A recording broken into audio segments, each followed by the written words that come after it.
Alors bonjour à tous, je m'appelle Thomas Samoyo, je suis interne en radiologie actuellement en troisième semestre. Je vais commencer cette vidéo d'abord par vous expliquer les idées qui sont derrière le projet que je suis en train de mener, qui pour l'instant n'a pas de nom, je suis ouvert à toute suggestion. Du coup, l'idée, c'est de vous faire plusieurs topos, que ce soit par PDF ou par vidéo, à propos de la radiologie à l'ECN et plus largement la radiologie en médecine actuelle. Mais bon, bien sûr, en recentrant toujours le focus du sujet sur ce que vous devez connaître pour vos partiels et surtout pour l'examen classeur national.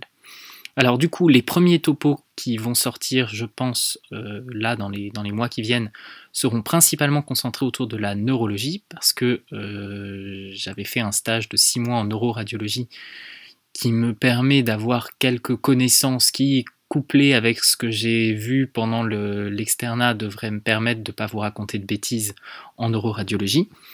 Bien sûr, tout ce que je dis est pour l'instant à prendre avec des pincettes. Je cherche éventuellement des chefs de clinique ou des PUPH pour m'assister, mais pour l'instant, j'en ai pas encore eu.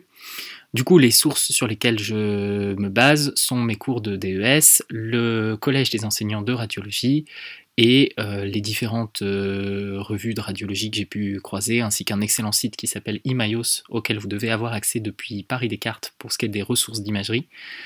Pour y accéder, normalement, vous tapez dans Google Imaios BU Universitaire Paris 5 et vous devez l'avoir. Je pense que c'est accessible pour d'autres facultés, mais je ne connais pas la marche à suivre. Et les sites d'information de radiologie que sont Radiopédia et Oncle Paul, qui sont peut-être un petit peu trop haut niveau, on va dire, pour le CN, mais qui donnent 2-3 images intéressantes que je vous présenterai en temps voulu. Donc les raisons qui m'ont poussé à mener ce projet, je pense principalement, c'est d'abord parce que j'aime bien faire des confs et expliquer des trucs. Ensuite, parce que je trouve que la radiologie, c'est souvent une spécialité qui est laissée un petit peu à part par les externes, à raison, parce que vous avez déjà 17 collèges qui vous font travailler la médecine de long en large en travers. Et la radiologie, on a l'impression qu'elle est traitée dans les collèges correspondants.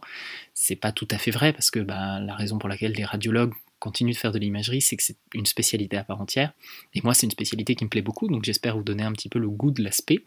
Et puis les raisons un petit peu annexes, à côté de juste l'envie de vous montrer des trucs et astuces en radiologie, c'est aussi que j'ai noté que la radiologie était une spé qui intéressait un petit peu moins de monde en ce moment, et que beaucoup de gens avaient peur de l'intelligence artificielle et de son arrivée en radiologie, ce qui n'est pas du tout ce qui est en train de se passer. Donc j'ai envie de vous parler dans des vidéos qui seront vraiment à part de l'enseignement, des raisons qui font que la radiologie c'est une spécialité formidable et que ça peut être vachement intéressant, mais bon, ça ce sera annexe. Donc pour le premier topo qui nous intéresse aujourd'hui, on va parler des généralités en neuroimagerie, donc surtout des techniques qui peuvent être utilisées pour explorer l'encéphale, et puis on va faire un bref rappel de la neuroanatomie qu'il faut connaître à l'ECN. Je suis désolé pour ceux qui avaient suivi ma conférence D3 il y a 2-3 semaines, il y aura forcément des recoupes, en tout cas j'espère que ça vous plaira, n'hésitez pas à me dire ce qui vous a intéressé ou ce qui ne vous intéresse pas. Donc on commence. Je vous donne juste mon code couleur.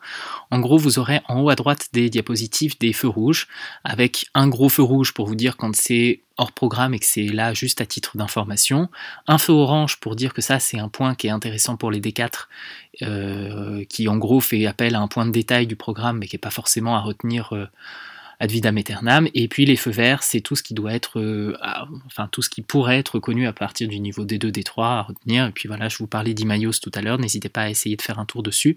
En tout cas, la radioanatomie de l'encéphale est disponible en version gratuite pour tout le monde, et le collège de radiologie et d'imagerie de médecine nucléaire, qui peut être intéressant, donc si vous pouvez le feuilleter ou l'apprendre, c'est toujours mieux, hein. Lire un collège c'est toujours bien. Donc on va commencer par les généralités en neuroimagerie, pour vous dire que les techniques de radio-diagnostic en neurologie sont principalement concentrées autour du système nerveux central. Il y a quelques méthodes qui vont explorer le système nerveux périphérique, notamment, on va dire principalement au niveau de la queue de cheval dans le cordon, dans le canal rachidien, mais également certaines imageries de plexus nerveux, mais qui ne sont pas du tout traités à votre niveau. Donc retenez que l'essentiel de la neuroimagerie se concentre autour du système nerveux central, et que pour ce faire, les principales techniques d'imagerie sont le scanner ou l'IRM. Alors le scanner ou l'IRM, Comment faire le choix? Globalement, on est tous d'accord pour dire que le scanner, également appelé tomodensitométrie, est un examen qui est irradiant, qui est donc à limiter dans ses indications. Il pose le problème d'un faible contraste tissulaire spontané, c'est-à-dire que vous discriminez assez peu les différentes couches cellulaires qui constituent le cerveau, par exemple, de manière spontanée. Vous avez souvent la nécessité d'adjoindre une injection de produit de contraste iodé, et même avec ça, vous aurez toujours un contraste qui est moins bon qu'en IRM. Vous avez le problème justement des produits de contraste iodé avec les cas d'allergie aux produits de contraste ou la toxicité rénale qui va limiter leur usage, notamment chez les insuffisants rénaux sévères.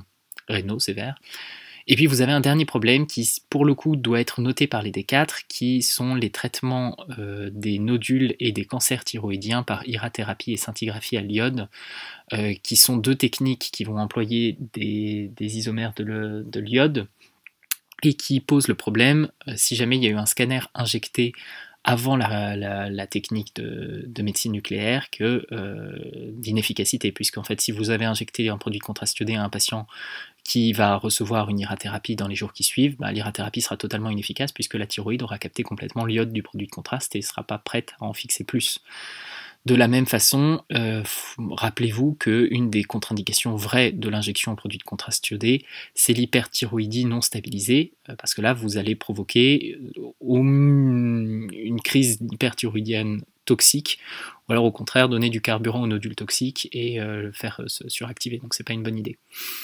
Les avantages du scanner, c'est évidemment sa disponibilité, sa très bonne résolution spatiale vasculaire, c'est-à-dire que quand vous injectez un produit de contraste iodé en scanner, vous avez une très bonne résolution pour l'analyse des branches artérielles et veineuses en scanner, meilleure qu'en IRM, et vous avez assez peu de contre-indications à l'emploi du scanner.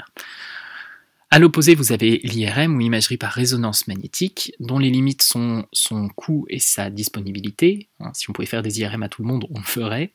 Le problème de ces contre-indications, l'agitation des malades est un facteur limitant majeur parce que la durée d'un examen en IRM, ça va aller de 15 à 25 minutes en fonction des protocoles utilisés, versus 45 secondes pour un scanner, c'est quand même pas la même ordre de grandeur. Et puis vous avez le problème des matériaux exogènes, par exemple les pacemakers ou les patients claustrophobes. Il a également été montré depuis quelques années la présence d'accumulation de gadolinium en intracérébral, dont la pathogénicité n'est pour l'instant pas clairement établie, mais qui font qu'on limite désormais les injections de produits de contraste gadolinés aux patients qui en bénéficient réellement, et on se pose beaucoup de questions avant de faire injecter par exemple des patients qui sont suivis pour une sclérose en plaques. Puis vous avez enfin le problème des fibroses néphrogéniques, qui sont un effet indésirable, on va dire mineur, mais bien décrit dans la littérature également, en lien avec l'injection de certains types de produits de contraste au gadolinium, qui survenaient chez des patients en insuffisance rénale terminale. L'avantage de l'IRM par rapport au scanner, c'est donc sa très bonne résolution spatiale tissulaire, c'est-à-dire que vous différenciez, même sans injection de produit de contraste, très bien les différents compartiments cellulaires. Vous êtes capable de mettre en évidence de l'œdème de manière plus sensible qu'en scanner, puis vous êtes capable de caractériser les lésions, avec notamment des paramètres qu'on dit multimodal, particulièrement intéressants au niveau cérébral, où on va pouvoir faire la différence en IRM entre un abcès, une métastase, une tumeur gliale, mais tout ça on en reparlera ensemble un peu plus tard. Donc voilà, ça c'est les deux grandes techniques qu'il faut connaître. Donc on va commencer, on va parler d'abord du scanner. Alors cette diapositive, juste pour vous rappeler la méthode ou la technique du scanner, donc vous avez un grand anneau dans lequel vous allez faire rentrer le patient et vous allez sélectionner une première coupe. Donc voilà l'objet qu'on va imager, qui est au centre de la lumière du scanner, et donc dans la paroi du scanner, on va trouver un émetteur à rayons X qui va envoyer des rayons vers une plaque réceptrice, comme une radio. La particularité étant que ce dispositif va tourner autour du patient et du coup obtenir pour chaque inclinaison du tube à rayons X un paramètre d'absorption des rayons X qui va permettre à la machine de reconstruire une grille de pixels, chaque pixel étant codé en intensité d'atténuation du rayon X. Cette propriété est particulièrement importante puisque si on se base sur vos connaissances de biophysique de P1, vous vous souvenez que chaque atome a une capacité d'absorption des rayons X propre, et du coup si on se base sur l'absorption, de l'eau, on peut avoir un référentiel, et ça va être à la base de l'unité Hounsfield. Une fois que vous avez fini d'imager une coupe, le scanner avance, tout ça se passe évidemment très rapidement, vous êtes sur la deuxième coupe, le tube à rayon X effectue une nouvelle rotation et vous obtenez une nouvelle image. Donc à propos de la fameuse unité Hounsfield, en prenant pour référence l'absorption des rayons X de l'eau, on peut faire une échelle qui va aller de moins 1000 à moins 2000 unités Hounsfield à plus 1000 à plus 2000 unités Hounsfield. Et au centre de celle-ci, on va mettre l'eau, qui sera du coup à 0 unité Hounsfield, puisque la référence c'est l'eau. Et on va organiser les différents degrés d'absorption sur cette unité. Du coup, on se retrouve avec une grille qui ressemble à celle-ci, avec l'air qui va tourner autour de moins 1000 unités Hounsfield, la graisse qui est dans les centaines d'unités Hounsfield en négatif, l'eau qui tourne autour de moins 10 à plus 20 unités Hounsfield, et le calcium qui va dans les plus 1000 unités Hounsfield. Ce qui est particulièrement important à retenir, et ça je parle notamment au D4, c'est que le sang est spontanément hyper dense en scanner, dû en particulier au fer contenu dans les globules rouges, et on va se retrouver avec des densités qui vont tourner autour de 70 à 90 UH dans un saignement récent. Cette grille-là, c'est une grille absolue, puisqu'on s'est basé sur des propriétés physiques du tissu, et que ça ne va pas changer en fonction du scanner que vous allez utiliser. Ce qui veut dire qu'avec ces valeurs-là, mesurées sur votre image, vous êtes capable de dire précisément ce qui se trouve dans le malade. Ce sera une différence avec l'IRM sur laquelle on reviendra un peu plus tard. Et puis parlons un tout petit peu de radioprotection. Alors je sais que ce n'est pas forcément ce qui est le plus intéressant, pour vous rappeler qu'il y a deux effets, on va dire indésirables, de l'intervention des rayons X dans la matière organique, que sont les effets déterministes et stochastiques. Alors pour parler des effets déterministes, je vous rappelle que quand un rayon X va venir interagir avec une branche d'ADN, parfois il y a des lésions double brin, une rupture double brin d'ADN, cette rupture elle est difficilement réparable et aboutit généralement à la mort cellulaire. Cette mort cellulaire, en fonction de l'endroit où elle survient, elle peut, si jamais il y a suffisamment de cellules qui sont atteintes, déclencher des symptômes cliniques. C'est particulièrement embêtant chez l'embryon et le fœtus, puisque si vous provoquez la mort de suffisamment de cellules dans un fœtus, dans un embryon en particulier, dans l'embryogenèse, vous allez pouvoir faire disparaître tout un segment corporel par manque de matière, par exemple disparition d'une partie du cerveau, et vous allez être sur des effets qui sont dits tératogènes. Les effets déterministes, c'est des effets qui surviennent avec un seuil, c'est-à-dire qu'il faut que suffisamment de cellules aient disparu pour qu'il y ait des symptômes cliniques qui apparaissent. Et la gravité va être strictement proportionnelle à la dose reçue. Plus vous augmentez la dose de rayons X, plus vous allez induire de mort cellulaire. C'est particulièrement vrai en radiothérapie où vous avez des effets indésirables qui sont strictement corrélés à la dose, par exemple avec des radiodermites ou des radiomucites ou des pneumonies radiques en fonction de la dose et de l'endroit que vous avez irradié. C'est des effets qui sont relativement précoces et pour les quantifier on utilise une grandeur qu'on appelle le Gray, qui est une grandeur qui est mesurée chaque jour en fait par nos collègues manipulateurs radiologues qui vont imager des fantômes. Un fantôme, c'est une espèce de petite boîte par exemple en plastique ou en bois qui va nous permettre de quantifier l'irradiation et donc de dire à quel point notre scanner va émettre des grays sur ce qu'on place dans sa lumière. Donc le gray, c'est quelque chose qu'on est capable de mesurer. A l'inverse, vous avez les effets stochastiques ou les effets aléatoires qui, eux, sont induits par des lésions de l'ADN qui, cette fois, vont conduire à des mutations. Alors, ces mutations, elles sont embêtantes dans le sens où, parfois, elles ne sont pas réparées et quand elles ne sont pas réparées, elles peuvent aboutir à la dégénérescence d'une cellule en cellule cancéreuse. Ces effets-là ne sont pas liés à un seuil, c'est-à-dire que vous pouvez ne pas avoir de chance du tout et induire une mutation cancéreuse dès une dose très faible, et à l'inverse, vous n'avez aucune garantie que parce que vous avez extrêmement irradié quelqu'un, il va nécessairement développer un cancer. Donc il n'y a pas d'effet dose dans l'effet stochastique. En tout cas, il n'est pas strictement proportionnel. C'est une toxicité qui apparaît de manière tardive et elle est mesurée en unité sievert, qui est en fait une conversion des grays qui sont eux mesurés et qu'on va pondérer par un facteur qui est propre à l'organe qui est irradié en fonction de sa radiosensibilité. Donc le sievert, c'est une mesure créée pour estimer la radioprotection directement. Elle n'a pas de valeur physique.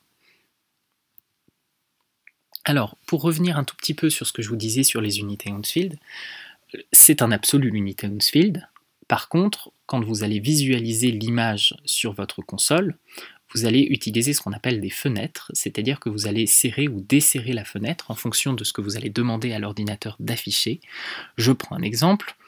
Mettons qu'on prenne la totalité de l'échelle d'Hounsfield et qu'on lui dise à l'ordinateur que les unités à plus 1000 UH, il les code en blanc, et les unités à moins 1000 UH, il les code en noir. Vous allez vous retrouver avec une image qu'on dit en fenêtre osseuse, dans laquelle vous allez avoir un contraste aérien qui est nul, noir, complètement noir, et et des pixels pour les unités Hounsfield très hautes, notamment l'os en blanc. C'est pour ça que vous voyez très bien ici les différentes couches qui composent l'os. Par contre, vous voyez que la graisse, l'eau et le sang se retrouvent dans des niveaux de gris moyens qui ne vous permettent pas une analyse fine du parenchyme cérébral. Et du coup, pour analyser ce parenchyme, on va resserrer la fenêtre, se mettre entre 0 et 70-90 UH, et demander à l'ordinateur cette fois de considérer que tout ce qui est en dessous de 0 UH est désormais codé en noir et tout ce qui est au-dessus de 70-90 UH est codé en blanc, et vous obtenez cette image-là qui est à stricto sensu les mêmes densités d'unités Hounsfield, c'est toujours la même mesure, par contre c'est pas la même façon de l'afficher. Vous voyez que cette fois-ci on n'est plus du tout capable de distinguer les différentes composantes de l'os, par contre on est capable de très bien analyser le parenchyme cérébral. Donc voilà ce que c'est qu'une fenêtre d'affichage d'un examen scannographique. La dernière petite subtilité au niveau encéphalique en particulier qu'on va vous demander de repérer sur les images de neuroradiologie, c'est de savoir si le scanner est injecté ou pas. Pour ça, il faut vous placer en fenêtre parenchymateuse et regarder les structures vasculaires du scanner, sur le scanner. Donc par exemple, vous avez ici un cerveau dans lequel vous devinez les artères, le tronc basilaire, les artères sylviennes et ici les sinus veineux durmériens. Et vous voyez que lorsqu'on injecte du produit de contraste, les sinus veineux deviennent rehaussés. On passe d'une densité qui était juxtaliquidienne à une densité extrêmement élevée en raison de l'accumulation d'iode. Et vous voyez qu'on voit très bien les différents vaisseaux artériels de la base du crâne. Donc mettez-vous l'image dans l'œil, c'est comme ça que vous ferez la différence entre un scanner injecté et un scanner non injecté.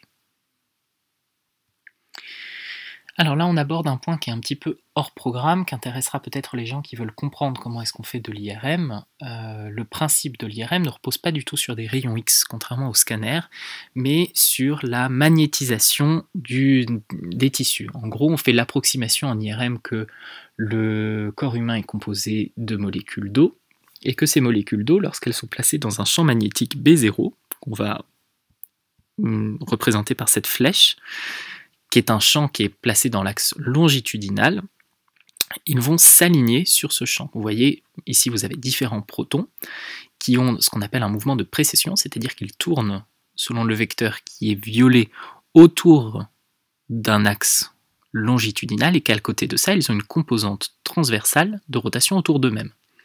Donc le vecteur violet représente leur mouvement réel autour de l'axe, le vecteur rouge leur composante longitudinale et le vecteur bleu clair, représente leur mouvement dans le plan transversal.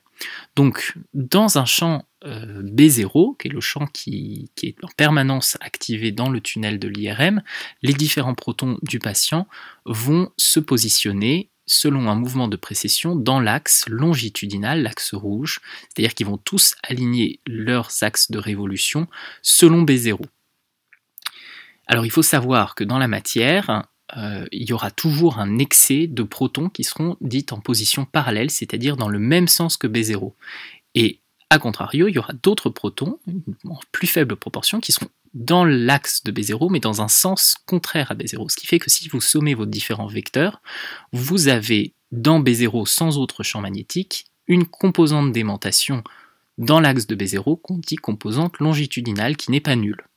Par contre, tous vos protons tournent sur eux-mêmes dans des sens variables, et du coup, si vous regardez ça dans un plan transversal, vous n'avez pas de vecteur d'aimantation transversale. Donc ça, c'est l'état d'équilibre. Ça, c'est le patient quand il est dans l'IRM et qu'il ne se passe rien.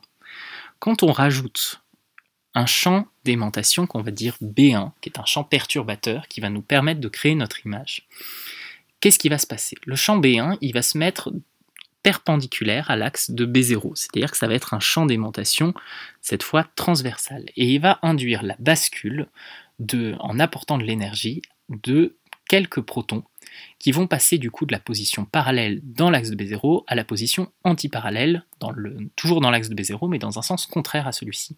Ce qui fait que votre vecteur d'aimantation longitudinale qui était positif, de par le fait qu'il y a toujours plus de protons en position parallèle qu'en position antiparallèle à l'état de base, devient négatif. Donc il y a une annulation de la composante longitudinale. Et pour ce qui est de la composante transversale, le fait d'avoir appliqué B1 fait que tous vos protons vont se retrouver en phase, c'est-à-dire qu'ils vont tourner dans le même sens au même moment. Donc si vous sommez vos différents vecteurs d'aimantation dans le plan transversal, cette fois, c'est pas nul et vous avez apparition d'une aimantation transversale. À l'arrêt de B1, qu'est-ce qui va se passer? Vous allez revenir à l'état d'équilibre, donc vous allez avoir une réapparition d'une aimantation longitudinale et une disparition de l'aimantation transversale. Et c'est exactement ce qu'on va regarder selon le T1 et selon le T2. Quand on regarde le T1, on regarde en fait la recroissance de la composante longitudinale de l'aimantation dans le tissu, qui correspond à la restitution de l'énergie des différents protons tissulaires dans une position parallèle de moindre énergie, puisque je vous ai dit tout à l'heure qu'ils ont basculé en position antiparallèle et que c'est un état de plus haute énergie que la position parallèle. Et vous avez du coup une recroissance du signal qui sera le signal T1 de l'aimantation longitudinale. Et vous voyez tout de suite que selon l'endroit où on se place, on ne va pas avoir le même signal des différents composés tissulaires. Alors il faut savoir qu'en T1, on fait la mesure à ce qu'on appelle le TR, temps de répétition, et que plus le TR sera court, plus on aura un important contraste T1. C'est-à-dire que si on se décale trop vers la droite en termes de temps, vous voyez que les courbes tendent à se rapprocher les unes des autres, donc on a de moins en moins de contraste T1, et à l'inverse, si le TR est très court, et bien là on a énormément de contraste entre les différents éléments. Vous pouvez retenir que c'est la graisse qui est le plus en hypersignal T1, suivie de la substance blanche, de la substance grise et de l'eau. A l'inverse, les séquences T2, elles vont s'intéresser à la décroissance du signal transversal qui correspond en fait aux phases des protons. C'est une décroissance qui est beaucoup plus rapide que la croissance longitudinale du signal, donc c'est beaucoup plus rapide que le T1, et ça correspond à cette courbe d'exponentielle décroissante dans laquelle vous allez voir le signal baisser. Et il va baisser d'autant plus vite que la composante sera pauvre en eau. Donc vous avez la substance blanche, la substance grise, la graisse et l'eau dans cet ordre-là, où le signal T2 sera de plus en plus faible. Il est plus faible pour la substance blanche, moins faible pour la substance grise, encore moins faible pour la graisse et pour l'eau. Et donc vous remarquez notamment que la graisse est toujours en relatif hypersignal, que ce soit en T1 ou en T2. Voilà, donc ça c'était pour ceux qui voulaient comprendre l'IRM, c'est pas forcément nécessairement au programme, vous pouvez passer.